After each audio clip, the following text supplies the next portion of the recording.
बाबा साहेब मानते थे शिक्षा आपको सही गलत समझने की ताकत देती है, लेकिन जब यही शिक्षा दलितों के शोषण की वजह बन जाए तो दलितों को सड़कों पर ही उतरना पड़ेगा। हैरानी की बात यह है कि सभ्य समाज के बच्चे ही मनुवादी मानसिकता के शिकार हैं। तो कैसा होगा उनका भविष्य? नमस्कार, मेरा नाम है मोहिनी, आप देख रहे हैं भीम सेना। पिछले 24 घंटे में दलितों के साथ होने वाली घटनाओं के बारे में जानेंगे जो इस वक्त सोशल मीडिया पर काफी सुर्खियों में है। दलितों से जुड़ा पहला मुद्दा यूजीसी के नई गाइडलाइंस पर है, जिस पर सवर्ण समाज काफी विरोध कर रहा है। इसे काला कानून बता रहा है। वहीं भीम आर्मी चीफ चंद्रशेखर आजाद ने भी बिल वापस न करने की खुली चुनौती दी है। इन तमाम विरोधों के बीच अब तमिलनाडु के मुख्यमंत्री एम.के. स्टालिन ने यूजीसी के नए नियमों की सराहना की है। स्टालिन ने ये तक कहा कि इस कानून को और मजबूत करने की जरूरत है।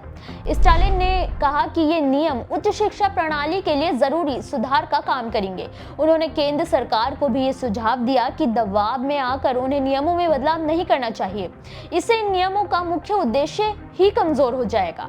हालांकि उन्होंने बिना नाम लिए कुछ शैक्षणिक संस्थानों का जिक्र करते हुए कहा कि उन्हें केवल इस बात की चिंता है कि संस्थागत प्रमुखों की अध्यक्षता वाली इक्विटी समितियां स्वतंत्र रूप से कैसे काम कर सकती हैं, जबकि रोहित वेमुला जैसे मामलों में तो खुद वाइस चांसलर पर ही आरोप लगे थे। इनमें कई संस्थान ऐसे हैं जिन्हें आरएसएस के नियमों के अंतर्गत चलाया जाता है। इसलिए इन कानूनों को और ज्यादा मजबूत करने की जरूरत है ताकि बाकी में दलित छात्रों के साथ भेदभाव ना हो। स्टालिन के बयान ने यूजीसी बिल को लेकर हो रहे विरोध को कमजोर करने का काम किया है। अब देखना ये होगा कि सवर्ण समाज के तमाम विरोधों के बाद भी क्या सरकार अपने फैसले पर टिकी रहेगी या इनमें बदलाव करेगी। दलितों से जुड़ा अगला मामला मध्य प्रदेश के निवाड़ी से है, जहाँ राजनीतिक तुष्टीकरण का शिकार हुए निवाड़ी में भीम आर्मी आजाद समाज पार्टी ने जिलाध्यक्ष प्रमोद अहिरवार की गिरफ्तारी के खिलाफ भीम आर्मी ने जेल भरो आंदोलन शुरू कर दिया है। इस विरोध में अब तक 90 कार्यकर्ताओं ने अपनी गिरफ्तारी दे दी है। दरअसल 18 जनवरी को अमरपाल सिंह नाम के एक व्यक्ति की कर दी गई थी, जिसमें 7 लोगों को आरोपी बनाया गया था और 19 जनवरी को प्रमोद अहिरवार को गिरफ्तार कर लिया गया। जबकि भीम आर्मी का कहना है कि घटना के वक्त अहिरवार उस इलाके में भी नहीं थे। पुलिस ने बिना किसी जांच के उन्हें आरोपी बनाया, जो कि राजनीतिक षड्यंत्र के तहत किया गया है। पुलिस पर दबाव बनाया गया है कि वो अहिरवार के खिलाफ कदम उठाए। भीम आर्मी के कार्यकर्ताओं ने 21 जनवरी को भी इस मामले में ज्ञापन सौंपा था, लेकिन तब भी कोई कार्रवाई नहीं हुई, जिसे नाराज कार्यकर्ताओं ने जेल भरो आंदोलन शुरू कर दिया। वहीं पुलिस अधीक्षक डॉक्टर राय सिंह नरवरिया के मुताबिक अमरपाल सिंह की राजनीतिक रंजिश के तहत की गई है, जिसमें उनके परिवार के बयान के आधार पर ही 7 लोगों को आरोपी बनाया गया था, जिसमें से 2 आरोपी को गिरफ्तार कर लिया गया है। हालांकि भीम आर्मी के विरोध के बाद एसआईटी का गठन करके जांच के आदेश दिए गए हैं, लेकिन तब तक अहिरवार पर में शामिल होने का शक लगा ही रहेगा। अब देखना यह होगा कि एसआईटी जांच में क्या सामने आता है। दलितों से जुड़ा अगला मामला बिहार के कटिहार से है, जहां 600 दलितों को अपने हक की जमीन के लिए 21 सालों से दर दर भटकना पड़ रहा है। इस मामले के सामने आने के बाद से वहां काफी सनसनी है। ये मामला कटिहार के मनिहारी अंचल के बैजनाथपुर दियारा का है, जहां दलित समाज अपने हक के लिए 21 साल से भटक रहा है। पीड़ितों ने हाथों में जमीनों का पट्टा ले रखा है और अपनी आपबीती बताते हुए कह रहे हैं कि करीब 600 दलित, जिसमें नगर पंचायत बागमारा, दिलारपुर, केवाला, नवाबगंज, नारायणपुर सहित अन्य पंचायत क्षेत्र शामिल हैं, उन्हें 2004 से 2005 में बैजनाथपुर दियारा में बंदोबस्ती परवाना दिया गया था, लेकिन 21 साल बीत जाने के बाद भी आज तक मापी नहीं कराई गई है। इतना ही नहीं, इन जमीनों पर दबंगों ने कब्जा कर लिया है। दलित परिवारों को अपनी जमीन के लिए हर साल मालगुजारी रसीद कटवानी पड़ती है, लेकिन उन जमीनों पर खेती बाड़ी दबंग करते हैं। इस मुद्दे में उन्होंने अंचल कार्यालय और अनुमंडल कार्यालय में शिकायत दी है, जिसके बाद मनिहारी के विधायक मनोहर प्रसाद सिंह ने आदेश जारी किए हैं कि सरकारी अधिकारियों को जल्द से जल्द इस मुद्दे पर काम शुरू कर देना चाहिए।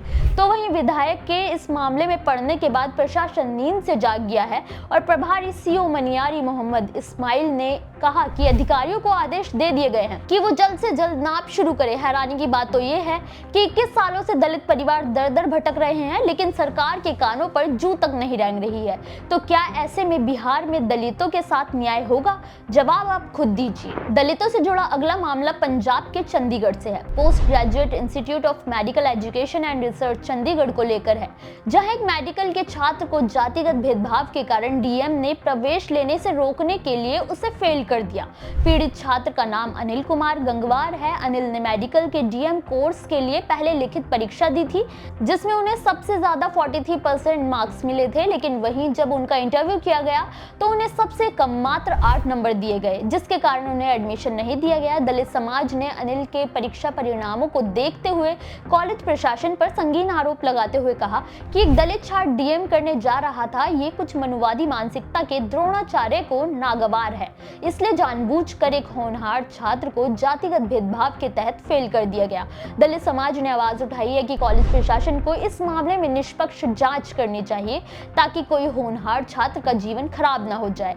वहीं उन्होंने ये भी पूछा है कि शैक्षणिक संस्थानों पर दलित छात्रों के साथ जो भेदभाव होता है उसे लेकर कोई शोर क्यों नहीं मचा रहा है, केवल यूजीसी के नए नियमों पर विरोध कर रहे हैं, लेकिन जो सही मायने में भुक्तभोगी है उनके लिए कभी क्यों खड़े नहीं होते। दलितों से जुड़ा अगला मामला मध्य प्रदेश के विवादित वकील अनिल मिश्रा को लेकर है। अब तक बाबा साहेब अम्बेडकर और संविधान का अपमान करने वाले अनिल मिश्रा अब यूजीसी के नए नियमों के खिलाफ सड़क पर उतरकर सभी सवर्णों को विरोध करने के लिए कह रहे हैं। अनिल मिश्रा ने अपने सोशल मीडिया अकाउंट पर ऐलान किया है कि यूजीसी के नियमों का विरोध दर्ज करने के लिए 30 जनवरी 2026 को रूप सिंह स्टेडियम ग्वालियर में पहुंचने की अपील की है। उन्होंने कहा कि ये चुप रहने का नहीं, सड़कों पर उतरने का समय है, नहीं तो आने वाली पीढ़ी को क्या जवाब देंगे। सभी सवर्णों को, खासकर छात्रों को एकजुट होकर राष्ट्रीय हित की रक्षा करनी है। हैरानी की बात तो ये है कि बाबा साहेब अम्बेडकर के बनाए संविधान को न मानने वाले अनिल मिश्रा यूजीसी बिल को देश में न्याय के खिलाफ बता रहे हैं और इसके होने वाले विरोध को एक मजबूत और न्यायपूर्ण भारत के निर्माण की लड़ाई बता रहे हैं। लेकिन सवाल ये उठता है कि जब दलितों के साथ अन्याय होता है तो क्या तब न्यायपूर्ण भारत की जरूरत नहीं होती?